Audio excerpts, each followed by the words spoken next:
Good morning 10th class. ये हमारा राजनीति शास्त्र का सेकंड चैप्टर है जिसका नाम है संघवाद। चैप्टर का नाम है संघवाद। राजनीति विज्ञान का सेकंड चैप्टर है संघवाद। संघवाद से क्या अभिप्राय है? संघवाद से अभिप्राय ऐसी शासन व्यवस्था से है जिसमें देश की सर्वोच्च सत्ता केंद्र सरकार और राज्य सरकारों के बीच बटी होती है। क्या होती है? जो देश की व्यवस्था है, जो देश की शासन व्यवस्था है, जिसमें देश की सर्वोच्च सत्ता केंद्र सरकार और राज्य सरकारों के बीच बटी होती है। अर्थात संघीय शासन व्यवस्था वह शासन व्यवस्था है जिसमें देश की सर्वोच्च सत्ता केंद्र सरकार और उसके विभिन्न आनुषंगिक इकाइयों के बीच में बट जाती है। फिर हम आगे पढ़ रहे हैं, संघीय सरकार की महत्वपूर्ण विशेषताएं क्या हैं। नंबर 1, संघ सरकार 2 या 2 से अधिक सत्रों वाली होती है। संघ सरकार कितने? 2 या 2 से अधिक सत्रों वाली होती है। अलग अलग सत्र की सरकारें एक ही नागरिक समूह पर शासन करते हैं, यानी अलग अलग सत्र पर बटी हुई हैं सरकारें, लेकिन एक ही नागरिक समूह पर शासन करती हैं। एक ही नागरिक समूह पर शासन करती हैं, पर कानून बनाने, कर वसूल करने और प्रशासन का उनका अपना अपना अधिकार क्षेत्र होता है। क्या? कानून बनाने, कर वसूल करने और प्रशासन का पर उनका अपना अपना अधिकार क्षेत्र होता है। विभिन्न सत्रों के अधिकतर क्षेत्र संविधान में स्पष्ट रूप से विभिन्न क्षेत्रों के अधिकतर क्षेत्र संविधान में स्पष्ट रूप से वर्णित होते हैं। संविधान के मौलिक प्रावधानों को किसी एक क्षेत्र की सरकार अकेले नहीं बदल सकती, यानी संविधान के जो मौलिक प्रावधान है, जो हमारे संविधान के अंदर जो प्रावधान लिखित हैं, उनको कोई अकेले क्षेत्र की सरकार नहीं बदल सकती। अदालतों को संविधान और विभिन्न सत्रों के अधिकारों की व्याख्या करने का अधिकार है। बदलने का नहीं, सिर्फ व्याख्या करने का अधिकार है। केंद्र और विभिन्न राज्य सरकारों के बीच सत्ता का बंटवारा हर संघीय सरकार में अलग अलग किस्म का होता है। केंद्र सरकार जो पूरे देश के ऊपर शासन करती है, राज्य सरकार जो कि राज्यों के अंतर्गत होती हैं, वो क्या है? इसमें लिखा है कि केंद्र और विभिन्न राज्य सरकारों के बीच सत्ता का बंटवारा हर संघीय सरकार में अलग अलग किस्म का होता है। पहला तरीका है 2 या 2 से अधिक स्वतंत्र राष्ट्रों को साथ लाकर एक बड़ी इकाई गठित करना। किसका होता है ये काम? ये किसका होता है? संघीय सरकार का। पहला तरीका है 2 या 2 से अधिक स्वतंत्र राष्ट्र या राज्यों को साथ लाकर एक बड़ी इकाई संगठित करना। भारत में संघीय व्यवस्था पढ़ेंगे। भारतीय संविधान ने यहाँ की सरकार को एक संघात्मक रूप प्रदान किया है। कैसा रूप प्रदान किया? संघात्मक रूप प्रदान किया है। यहाँ विकेंद्रीयकरण के लिए अनेक कदम उठाए गए हैं। विकेंद्रीयकरण का अर्थ है जो केंद्र की शक्तियाँ हैं उनका बंटवारा करने के लिए अनेक कदम उठाए गए हैं। फिर है संविधान ने मौलिक रूप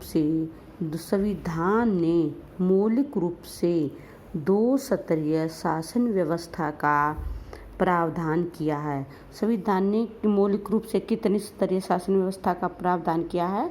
2 स्तरीय शासन व्यवस्था का प्रावधान किया है। संघ सरकारें और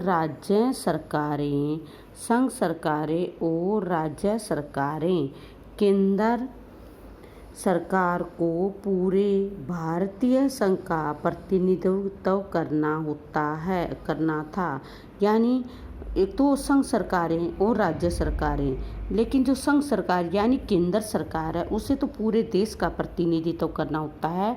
इसलिए क्या किया गया, सत्ता का बंटवारा किया गया।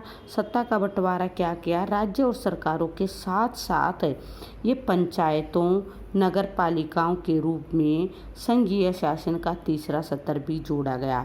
यानी शक्तियों को क्या कर दिया, बांट दिया गया। जैसे पहले किसके पास थे, केंद्र के पास, केंद्र से यानी संघ के पास, संघीय सरकार के पास से किससे आई, राज्य सरकारों के पास।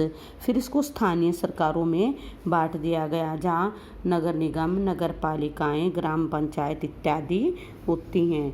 फिर हम जो करने जा रहे हैं, भारतीय संविधान लिखित एवं कठोर है। भारतीय संविधान कैसा है, लिखित है एवं कठोर है।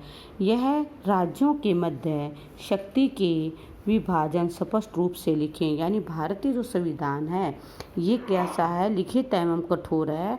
इसमें जो शक्तियों के विभाजन है वो भी स्पष्ट रूप से लिखे हैं। भारत में एक स्वतंत्र न्यायपालिका है, अर्थात सर्वोच्च न्यायालय की स्थापना की गई है। कैसी, स्वतंत्र न्यायपालिका अथवा सर्वोच्च न्यायालय की स्थापना की गई है, ताकि केंद्र एवं राज्य यानी दो या दो से अधिक राज्यों के बीच उठने वाले विवादों को आसानी से निपटाया जा सके। इसलिए किसकी स्थापना की गई है, न्यायपालिका अर्थात सर्वोच्च न्यायालय की स्थापना की गई है। भारत में संघीय शासन व्यवस्थाओं को अलग अलग अधिकार क्षेत्र हैं। यानी भारत में जो संघीय शासन व्यवस्था है उसके अलग अलग अधिकार क्षेत्र हैं। इसको कितनी सूचियों में बांटा गया है, इसको 3 में बांटा गया। कि कितनी सूचियों में, 3 सूचियों में बांटा गया, संघ सूची, राज्य सूची और समवर्ती सूची। संघ सूची के अंतर्गत जो मामले आते हैं, प्रतिरक्षा यानी देश की रक्षा, विदेशी मामले, बैंकिंग, संचार, मुद्रा, रेलवे, शिक्षा, ये सब किस में आते हैं, संघ सूची में। संघ यानी केंद्र में, यानी पूरे देश के लिए जो चीज़ें पूरे देश के लिए लागू होती हैं एक ही स्तर पर, वो हैं प्रतिरक्षा, विदेशी मामले, बैंकिंग, संचार, मुद्रा, रेलवे इत्यादि। फिर राज्य सूची। राज्य सूची क्या, जो राज्य स्तर पर जो जिन कार्यों को उचित रूप से देखभाल या एक राज्य के आधार पर किया जाता है। इसमें राज्य में जैसे पुलिस बल आ गया, व्यापार आ गया, कृषि और सिंचाई, यहाँ भी शिक्षा आती है। फिर समवर्ती सूची। समवर्ती सूची में विभाग, गोद लेना, वन विभाग, शिक्षा आदि ये सब भी समवर्ती सूची में है। यानी कितने अधिकारक क्षेत्रों में बांट दिया गया है, कितनी सूचियों में बांटा गया है, 3 में। संघ सूची, राज्य सूची और समवर्ती सूची। संघ सूची जिसमें प्रतिरक्षा आती है, यानी हमारी आर्मी वगैरह जो है वो सारी संघ सूची के अंतर्गत आती है। विदेशी मामले आते हैं, बैंकिंग, ये जैसे राज्य सूची के अंदर पुलिस, व्यापार, कृषि, और समवर्ती में विभाग, गोद लेना और भारत में जम्मू कश्मीर एक ऐसा राज्य है जिसका अपना संविधान है। भारत में जम्मू कश्मीर एक ऐसा राज्य है जिसका अपना संविधान है। भारत में क्या है, भारत में शक्तियों का विकेंद्रीयकरण हुआ है। क्या है, भारत में शक्तियों का विकेंद्रीयकरण हुआ है। जब राज्य और केंद्र सरकार से की शक्तियां लेकर स्थानीय सरकारों को दी जाती हैं तो विकेंद्रीयकरण कहलाता है। जब राज्य और केंद्र सरकार की शक्तियां लेकर स्थानीय सरकारों को दी जाती तो विकेंद्रीयकरण कहलाता है। इसमें स्थानीय स्तर पर लोगों को फैसले में सीधे भागीदार बनाना संभव हो जाता है। फिर है स्थानीय सरकारों को संवैधानिक दर्जा किए जाने से हमारे लोकतंत्र की जड़ें और अधिक मजबूत हुई हैं। इसमें महिलाओं का प्रतिनिधित्व बढ़ाने के साथ ही लोकतंत्र में उनकी आवाज़ को भी मजबूत किया गया है। हम अधिकार क्षेत्र के बारे में पढ़ेंगे। अधिकार क्षेत्र का अर्थ है कि किसी क्षेत्र पर हमारा कानून या हक होना। इस क्षेत्र में भौगोलिक सीमा या किसी एक विषय के लिए भी प्रयोग किया जा सकता है। तो जो हमारा लेसन था, लेसन संवाद था, राजनीति विज्ञान का सेकंड चैप्टर था और संवाद आज हमने कंप्लीट रीड किया है। ओके।